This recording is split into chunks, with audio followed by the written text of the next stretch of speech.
안녕하십니까. 시사리포트의 박승민입니다. 이 시간에는 북한의 제2의 고난의 행군이 시작되었는가 라는 주제로 다뤄보겠습니다. 여러분께서도 잘 아시겠습니다만 북한은 코로나 전파가 시작된 2020년 초부터 중국과의 국경을 봉쇄하고 있습니다. 이 때문에 주민들의 생활이 점점 더 힘들어지고 있습니다. 올해 들어 북한이 중국으로부터 비공식적으로 식품 등을 수입하면서 북중 간의 화물열차가 매일 한 편 정도 운행되고 있는데요.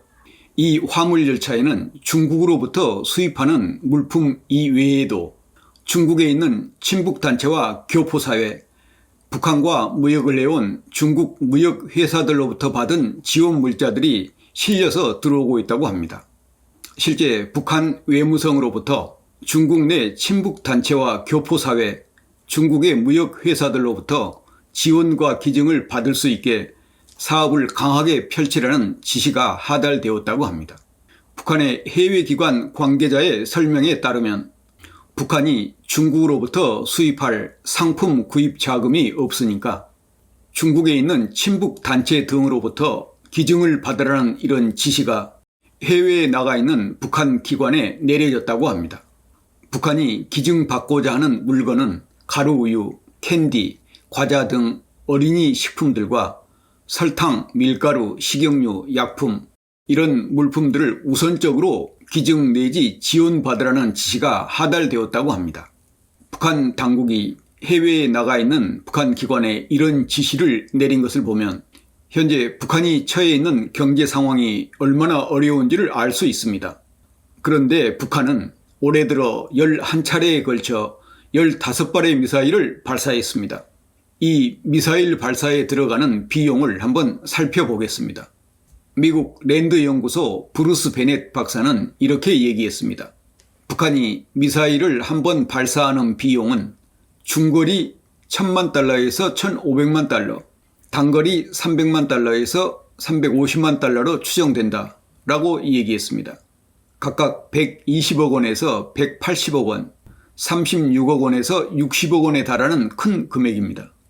대륙간 단도 미사일은 한 번 발사할 때마다 2천만에서 3천만 달러, 그러니까 약 240억 원에서 360억 원에 이르는 비용이 드는 것으로 분석됐습니다. 올해 북한의 식량 부족분은 약 80만 톤 수준으로 예상되는데요. 올해 쏜 미사일 비용만으로도 올해 식량 부족분 절반 정도는 살 수 있는 가격입니다. 그런데 북한은 중국으로부터 매년 30만 톤의 식량을 지원받고 있는데 북한이 올해는 50만 톤을 요구했는데 중국이 난색을 표했다고 합니다.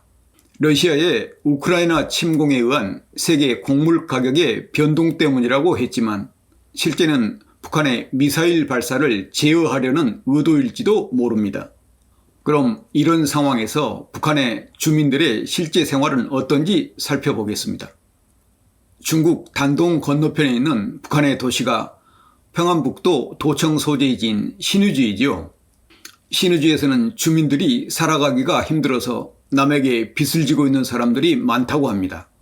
그런데 빌린 돈을 갚지 못해서 살고 있는 집까지 떼이고 있는 실정이라고 합니다.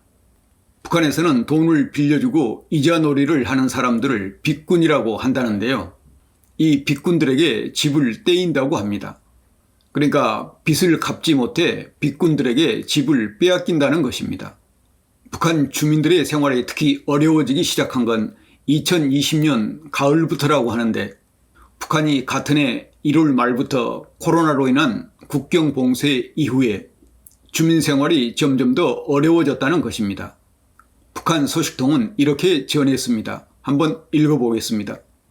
제 체험에 의하면, 제 경험에 의하면 이 상황은 1995년도 고난의 행군 때와 꼭 같습니다.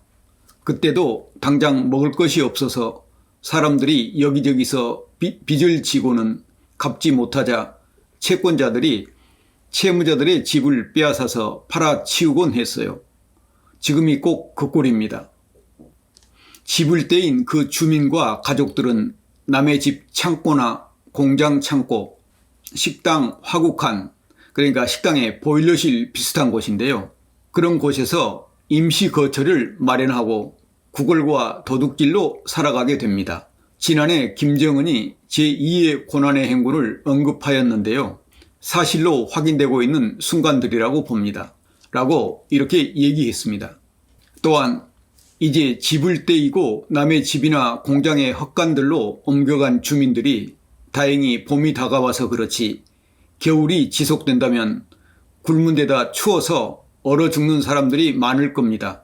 다만 지난 90년대 고난의 행군 때처럼 수십 명씩 무리로 무더기로 떼죽음이 나지 않은 것은 배급제에 매달렸던 주민들이 시장화, 그러니까 장마당을 얘기하는데요. 시장화로 자생력을 갖게 된 것과 관련이 있다고 봅니다.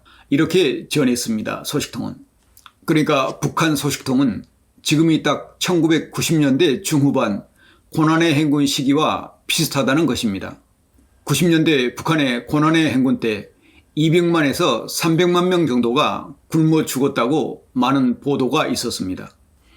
그런데 200만에서 300만 명이 아니라고 하더라도 적어도 수십만 명 이상이 아사한 건 사실이지 않습니까? 당시 북한에서는 성분 토대가 좋다는 사람들이 사는 평양시의 평양역 플랫폼 등에서도 시체들이 즐비했다고 합니다. 이 사실은 망명한 황장엽 전 노동당 비서의 증언입니다. 그러니까 앞에서 북한 소식통이 전했듯이 장마당에서 장사를 할 수 있어서 굶어 죽는 사람들이 1990년대만큼은 아니라고 했는데요. 여러분께서도 TV 등으로 장마당의 모습을 보셨을 겁니다만 장마당 수입이라는 게 불과 얼마 되지 않습니다. 몇 년 전에 북한 국경 지역 장마당에서 장사하고 계시는 아주머니와 직접 통화한 적이 있는데요.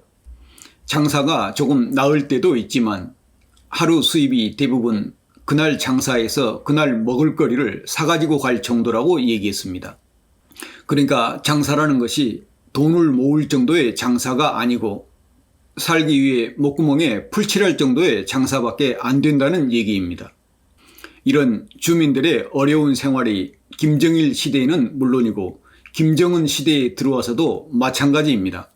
2년 전 코로나 전염이 시작됐을 때 북한이 코로나 때문에 붕괴할 수 있다는 외신 보도가 있었습니다만 그런 예상이 전혀 엉뚱한 예상만은 아니었다는 생각을 들게 합니다. 오늘은 북한 주민들의 생활이 1990년대 고난의 행군 때와 비슷한 상황이 전개되고 있다는 소식을 전해드렸습니다. 흔히 봄은 왔는데 봄이 온 것 같지가 않다라는 말을 춘래 불사춘이라고 하죠. 동토 북녘 땅의 주민들에게는 말 그대로 춘래 불사춘인 것 같습니다. 내용이 의미가 있다고 생각되시면 구독과 좋아요도 같이 눌러주시면 힘이 되겠습니다. 이상 시사리포트에서 전해드렸습니다. 감사합니다.